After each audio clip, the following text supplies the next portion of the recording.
नमस्कार, मैं हूँ आस्था और आप देख रहे हैं यूसीएन न्यूज।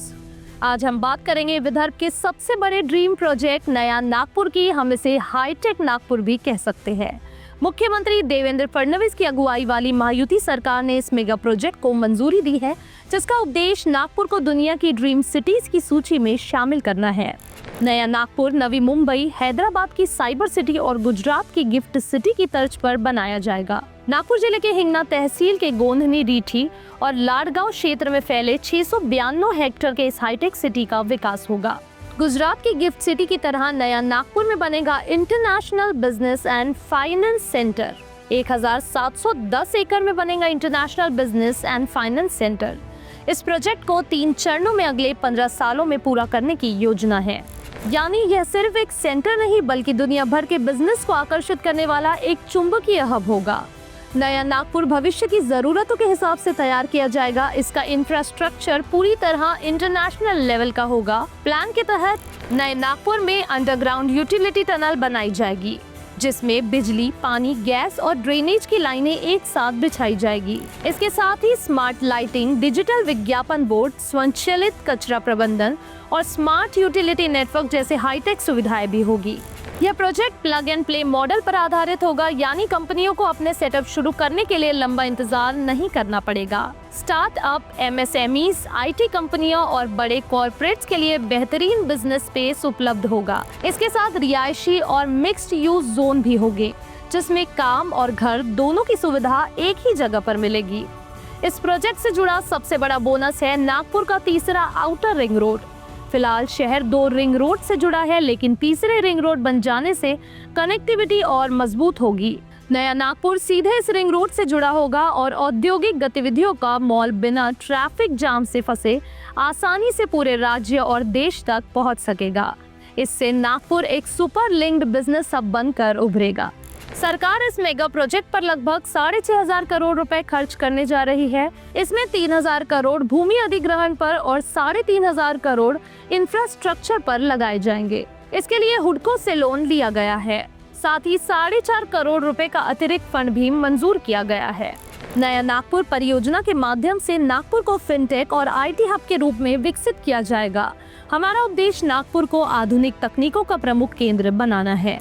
नागपूरला आज क्या मोठ्या प्रमाणात उद्योग येत आहेत, आयटी येत आहे, टेक्नॉलॉजीचं, फिनटेकचं एक हब म्हणून पुढच्या काळामध्ये नागपूर हे तयार झालं पाहिजे आणि सगळ्या ॲडव्हान्स टेक्नॉलॉजीज ज्या आहेत याचं केंद्र म्हणून नागपूरला विकसित करण्याचा आपला प्रयत्न आहे आणि त्या दृष्टीने हे नवीन नागपूर एक स्मार्ट अशा प्रकारचं शहर असेल, जे पूर्णपणे औद्योगिक शहरासारखं आपण त्या ठिकाणी तयार करणार आहोत आणि मोठ्या प्रमाणात रोजगाराची निर्मिती देखील त्या माध्यमातून होणार आहे। सबसे अहम बात यह है कि इस विकास यात्रा में किसानों को भी शामिल किया गया है। जिस क्षेत्र में नया नागपुर विकसित हो रहा है, वहाँ की जमीन की कीमतों में कई गुना उछाल आया है, जिससे जहां प्रति एकड़ 30 से 40 लाख रुपए का भाव था, वहीं अब यह 60 लाख से लेकर 2 करोड़ रुपए तक पहुंच गया है। कुछ इलाके में तो यह कीमत 5 करोड़ रुपए प्रति एकड़ तक जा पहुंची है। किसानों को भी लाभ दिलाने के लिए उन्हें अमृत स्कीम में शामिल किया गया है। राज्य सरकार ने भू संपदा के लिए काम भी शुरू कर दिया है। सरकार भाव अच्छा दे रही है, 2 गुना 3 गुना होंगी तो भी हमारी मांग 5 करोड़ से ऊपर है प्रति एकड़ के हिसाब से। भाव हमारे यहाँ तो फिलहाल 1.5 से 2 करोड़ रुपए भाव है, चल रहा है अभी फिलहाल। 2 साल में और बढ़ेंगे। राजस्व मंत्री चंद्रशेखर बावनकुले ने कहा कि प्रोजेक्ट की घोषणा के बाद से हम लगातार काम कर रहे हैं। नया नागपुर को लेकर किसानों में बेहद उत्साह है। आम्ही शेतकऱ्यांचा कोणत्याही परिस्थितीत नुकसान होणार नाही। प्रत्येक शेतकऱ्यांना त्यांच्या जमिनीचा मोबदला भूसंपादन कायद्याप्रमाणे मिळेल।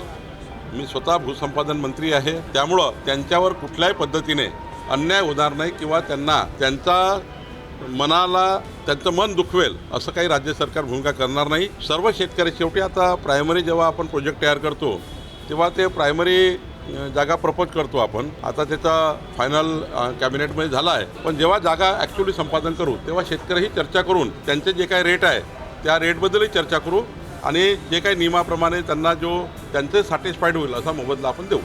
नया नागपुर रोजगार के लिहाज से भी मील का पत्थर साबित होगा। अनुमान है कि यहाँ से 5 लाख से अधिक रोजगार के अवसर पैदा होंगे। खासकर आईटी, सर्विस सेक्टर्स और स्टार्टअप्स में युवाओं को सुनहरे मौके मिलेंगे। अब नागपुर के इंजीनियरिंग, मैनेजमेंट और मेडिकल छात्र नौकरी की तलाश में मुंबई या बेंगलोर जाने पर मजबूर नहीं होंगे, बल्कि अपने ही शहर में वर्ल्ड क्लास अवसर मिलेंगे। नई नागपुर परियोजना के माध्यम से नागपुर को न केवल फिनटेक और आईटी हब बनाया जाएगा, बल्कि पूरे देश का प्रमुख लॉजिस्टिक हब भी बनाया जा रहा है। इसके लिए शहर में अत्याधुनिक इंफ्रास्ट्रक्चर का विकास किया जा रहा है, जिसमें high speed internet, smart office space, data space और लॉजिस्टिक पार्क शामिल है। नागपुर के केंद्रीय भौगोलिक स्थान और मजबूत सड़क रेल नेटवर्क का फायदा उठाकर माल और सेवाओं के तेज प्रभावी वितरण की व्यवस्था की जाएगी। साथ ही निवेशकों और कंपनियों के लिए टैक्स में छूट और सुविधाजनक नियम लागू किया जा रहा है, जिससे व्यवसायों को आकर्षित किया जा सके। इस तरह नई नागपुर परियोजना नागपुर को तकनीकी, व्यावसायिक और लॉजिस्टिक के क्षेत्र में एक प्रमुख केंद्र के रूप में विकसित करेगी।